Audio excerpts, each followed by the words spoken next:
David Luther is the founder and executive director of the Instituto Dominicano de Desarrollo Integral, Inc. Today, he'll be talking with us about how a community development experience can change your life. Good afternoon. I really appreciate the opportunity to be able to be here and listen to all the talks that have occurred before me. They're spot on. I'm amazed at both the subjects and the content of what's been presented here. It's really impressed me. What I am going to bring to the table or to the event is an experience where all of this has come together in a setting in the Dominican Republic which is really extraordinary. However, for 12 years, it's worked. And it's worked in a way that will marvel many of us, and it has changed my life and all of the lives of many of us who are here present in the audience who have visited us. But first, a little about the context. We live in an amazing era. And some of the people who talked before me referred to accelerated change at all levels. Meshing of cultures, meshing of ethnicities, meshing of religions, meshing of races, technology, computer science, artificial intelligence. But at the same time, we're facing major challenges: poverty, mass migrations, civil strife, including climate change, all kinds of events that are actually putting us as a human race at risk. And that's what I really believe that we are living in. It's a privilege to be alive today. I think we're on the cusp of a new way of thinking. And that which brought us to this point can no longer be used in building the future. And that's what I have tried to practice in my personal life and my professional life. About 36 years ago, I thought, gee, I can't be a bystander anymore. I have to become involved. I just can't watch all of this go before me and pretend that I'm not a part of all of this. I have to have a say and I have to participate. 31 years ago, we created this organization. It works in the Dominican Republic, throughout most of the country, Cuba, Haiti, and here in the United States with approximately 1.3 million people, which is about an eighth of the Dominican population. The goal of the organization is to contribute to the transformation of human beings, their families, and their communities. It's an extremely, how shall we say, ambitious goal, but I think in many of what we're doing, we've really been able to do that. And in all of those hundreds of projects that I've been involved in, none actually comes close to comparing to this particular experience, which is the Cigar Family Community Project. It's located in the middle of the Dominican Republic. It's an experience that has definitely transformed me. It's co-sponsored by the Newmans here present, Lyris and Eric, as well as Bobby, and Calito Fuente, who are their partners. This experience, you have to understand it, where it exists. It exists in an extremely poor region of the Dominican Republic. Just to give you an overview, 48% of the people are either unemployed or day laborers. Day laborers mean that they don't know what the next day is going to bring. Day laborers means they're living on the edge. They're in survival mode. 35% of the houses have dirt floors in their homes. And you all know what that brings, all kinds of health hazards, as well as loss of self-esteem, loss of dignity. 67% of the people do not have running water. And that's amazing. 76% use latrines. They don't have toilets, indoor plumbing. It's all outhouses outside the house. Only 18% of the population said education was a priority, which is amazing. But in a way, you could almost think these people who are in survival mode, I mean, Their priority is money, getting a job, and making sure that their family is fed the next day. 60% of the students, when we first arrived there, did not attend class on a regular basis. 60% of the students. And 39% were dropouts. That means that before the end of the school year, 39 out of every 100 students were gone, which is just amazing. Now, there are reasons for that. Some of them is that because they didn't prioritize education, but it's also because the parents would want the kids to go and work out in the fields and help them grow the food and whatever else that they needed to do.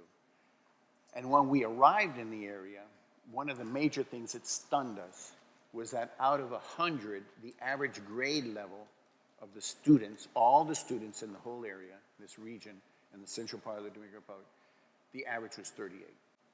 Functional illiteracy. It just blew us away. We just couldn't really fathom what was going on. And of course, together with the Newmans and together with the Fuentes, we conceived this project not to be reactive with community problems, but to be proactive and develop a strategy that was not a handout, and it did not promote the culture of dependency. And it was not trickle down, it was not top to bottom decision-making by someone who thinks they have the divine right of kings can make decisions regarding the lives of other people. I demand that right to decide for myself what I want in life. I have to respect other people's lives. This project is what that is all about. And of course, community-based education. What does that mean? It's not just academics. It's also teaching children, teaching people, teaching communities about life skills, about family values, about tolerance, about compassion, about solidarity. And that's really the key, because I'm not saying they don't need the academics, but it's much more than that. It's teaching people to be better human beings. And that, I think, is one of the keys. The other one is the strong link with families. And that was so necessary for multiple reasons. We would have kids come in with aggressive habits or behavior, and they might punch another kid out or do whatever. And we realized that all he was doing, or she was doing, was reproducing that which they saw in their house. So it didn't matter how much we talked and dealt with that particular student, the cause was in their house. And that happened all across the board. They would come in with cramps, and we realized they were drinking bad water. So you can give them good water in the school, but if in their houses they didn't have good water, it made no sense just to give them good water. Another, I mean, you can see it. The family was the basis for the development of the child. Some of the kids would go back to their families and say, "Mom, Dad, help me with my tarea, with my homework," and they couldn't because they couldn't read or write. So we realized that part of the issue was teaching the parents how to read and write. So the family was the central, and that's one of the reasons why this project has succeeded so much. And you have to walk the talk. What I mean by that, you can't talk about participation if you don't practice it. People notice it right away if you blow it, or if you do something that's not in accordance with what you speak. So you have to walk the talk. If it's democracy, if you say, talk about democracy, you practice it. If you talk about tolerance and solidarity and patience and all the other values, you have to practice it. It's the only way that you're going to be able to project to other people the message that you want. It starts here, and that's, I think, is critical. But I would say, if there's any one thing that we did at that project, was a commitment to excellence. And in this, it's funny, because yesterday we were talking with Buck and some of the other people, and they sort of said, well, this is what Berkeley does. And so, and an understanding that if you give children and people the opportunity to blossom and to create the enabling environment, they will. They will blossom. We always say that project is what it is, and I'll talk a little more about some of the achievements. It's not because of me, it's not because of Lyris, it's not because of Eric, it's not because of Carlito, it's because of what happens when you give children a chance. And I know other speakers have talked about this, but it's essential. And in spite of their drawbacks, in spite of their poverty, it's worked. simply because you gave them a chance. So today, our average grade level is 91, school-wide grade level, school-wide, 38 to 91. We have less than 0.5% school dropout rate, less than 0.5%. We have less than 1% school absentee rate. I remember Eric was always saying when the bus would arrive at the front of the school and the children would run from the bus into the school, he said, something's wrong here. I remember when I was at school, it was the other way around, you know. But it's just that it's their second home. We've had 6 graduating classes, and they all come back.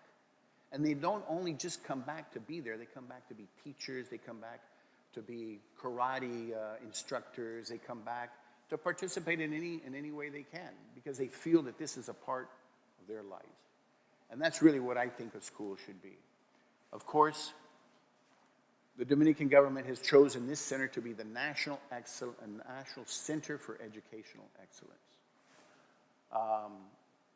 We've won first prize nationally in GPA. 2 years ago, a girl called Julissa Ramirez, which you probably remember, had a 99.5 grade average, 99, the highest in the country. And just last year, I was in the project going down the hallway, and I saw some of the grades put up on the hallway, and I saw Haiti, who was one of the girls who came here this year. She had 100, and I go, 100? How is that possible? Come, get me the girl. Her average was 100, and it just blew me away. I just couldn't believe it. They win first in spelling, math, physics, chemistry, short stories. Short stories, there was a national competition in short stories of first, second, third, and fourth grade kids. Only 2 kids from each class could participate. So our school obviously presented 8 candidates. They won out of 38,000 possible contestants. They won 2. So just, I mean, and writing was really not in our chip. Our chip was always something else, but it's just, and sports, one of our students won an international competition in Reno, Nevada. 35 countries participated. So lessons learned, development is not a one-way street.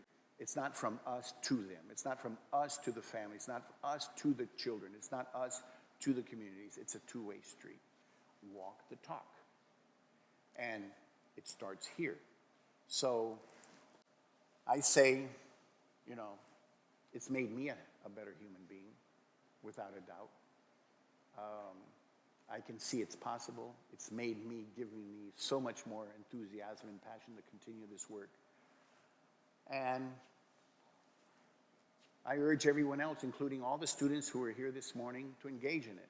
I was unbelievably impressed with some of them. So it's possible, become involved, and we need you to participate.